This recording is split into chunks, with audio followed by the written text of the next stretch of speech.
గత కొన్ని రోజులుగా విపరీతంగా బిజీగా ఉండి జన్మదిన వేడుకల్లో అసలు ఎడతెరిపి లేకుండా అలసిపోయి కూడా ఇవాళ మళ్ళీ ఈ ఫంక్షన్కి రావడం అనేది మామూలు విషయం కాదు సార్.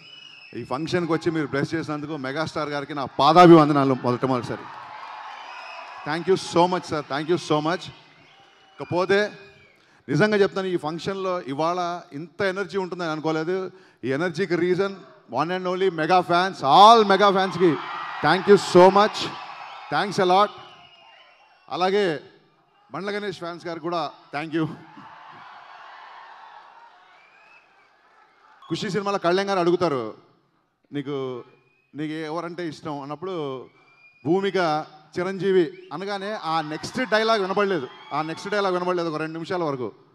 ఆ తర్వాత ఆయన వాక్ చేస్తూ ఆ డైలాగ్ వినపడగానే ఆగిపోతారు కళ్యాణ్ గారు కూడా. నెక్స్ట్ డైలాగ్ వినపడలేదు, రిపీట్ ఆడియన్స్కి ఆ డైలాగ్ అర్థమైంది. మేము మళ్ళీ ఆ డైలాగ్ గురించి చాలాసార్లు చూసాం. అప్పుడు కళ్యాణ్ గారు ఏమంటారంటే, అమ్మ నాన్న చిరంజీవి కామన్గా తెలుగు వాళ్ళందరికీ ఇష్టమే, ఇంకేమన్నా చెప్పు అంటారు. నిజం సార్, గత కొన్ని దశాబ్దాలుగా అమ్మ నాన్న చిరంజీవి ఎప్పటికీ బోర్ కొట్టరు. మేము అందరం మిమ్మల్ని గుండెలో పెట్టుకున్నాం and this is the fact. Thank you so much. అంటే ఈ సినిమాలో ఒక సాంగ్ రీమిక్స్ చేద్దాం అనుకున్నప్పుడు ఏ సాంగ్ చేయాలో నాకు అర్థం కాలేదు. అందుకే ఆలోచించి ఫైనల్గా ఒక సాంగ్ వచ్చాం. ఆ మిగతా సాంగ్స్, ఇప్పుడు మెడ్లీ చేసిన సాంగ్స్ అన్నీ, తేజ్ పర్ఫామ్ చేసిన సాంగ్స్ అన్నీ నా ఫేవరెట్. ఇవి కాకుండా ఇంకా కొన్ని వందల పాటలు రీమిక్స్ చేయాలంటే చాలా డిస్టర్బ్ అయిపోయాం, అసలు ఏ సాంగ్ చేయాలో తెలియదు. సో ఫైనల్గా ఆ సాంగ్ నేను రాజు గారు ఆ సాంగ్ అనుకొని చేసాం. థ్యాంక్ యూ సో మచ్ కోటి గారు వచ్చారు, రాజు గారు వాళ్ళు రాలేకపోయారు.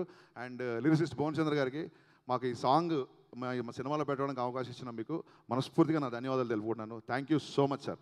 చాలామంది అడుగుతున్నారు, తేజ్ని నేను చిరంజీవి గారిలాగా చూపించడమో లేకుంటే కళ్యాణ్ గారిలాగా చూపించడానికి ఎక్స్ట్రా కేర్ ఏమన్నా తీసుకున్నారా అని.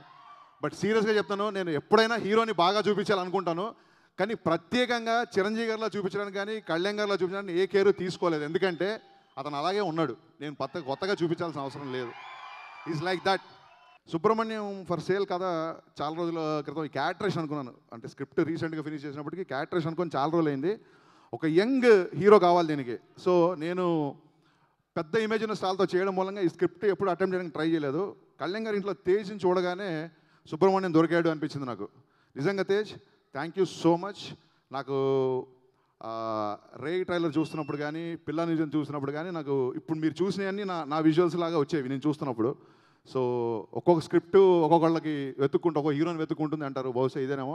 Thank you so much. నాకు ఆ ఎనర్జీ ఇచ్చినందుకు నీకు థ్యాంక్స్ అలాట్. దిల్ రాజు గారి గురించి చెప్పాలి. దిల్ రాజు గారు, శిరీష్ గారు, లక్ష్మణ్ గారు మా కాంబినేషన్లో వచ్చిన ప్రీవియస్ సినిమా రామయ్య వస్తే మమ్మల్ని నిరాశపరిచింది. జనరల్గా ఒక సినిమా నిరాశపరిచిన తర్వాత హీరోకి ప్రొడ్యూసర్కి మధ్య ఆ రిలేషన్స్ కొంచెం సెన్సిటివ్గా ఉంటాయి. అలాంటిది ఎప్పుడు కలిసిన శిరీష్ అన్న, లక్ష్మణ, రాజన్న నెక్స్ట్ ఇంకో సూపర్ హిట్ చేస్తున్నాం అది మర్చిపో, నెక్స్ట్ ఇంకో సూపర్ హిట్ చేస్తున్నాం మర్చిపో, మంచి కథరాయి అంటే ఇంట్లో పిల్లోడు కొంచెం డల్గా ఉంటే ఎలా అయితే ఎంకరేజ్ చేస్తారో అలాగా అసలు నెక్స్ట్ నేను ఏ కథ అనుకుంటున్నాను, ఏ హీరోతో చేస్తాను, ఏ బ్యానర్లో చేస్తున్నాను కూడా తెలియదు. బట్ ఎప్పుడు కలిసినా రాజన్న, శిరీష్ అన్న, Lakshmana, thank you so much. You are more than a family. Vamsi, నీ ఆస్తిలో వాటా కోసం నేను కూడా మీ బ్యానర్లోకి ఎంటర్ అయ్యాను. ఇంకపోతే Mickey, thanks a lot Mickey జమేర్లో loads of bundles of energy ఉంది. తన పాటలు నాకు చాలా ఇష్టం. బట్ ఎప్పుడు మాస్ హీరోలతో చేయడం మూలంగా ఎప్పుడు మిక్కీతో అటెంప్ట్ చేయడానికి నాకు ఎప్పుడు అవకాశం రాలేదు. The scripts demands Mickey. నాకు ఈ స్క్రిప్ట్ అనుకున్నప్పుడు దీనికి మిక్కీ జమేర్ అయితేనే పర్ఫెక్ట్ అనిపించింది. Mickey, you did more than what I expected. Thank you so much for the wonderful work.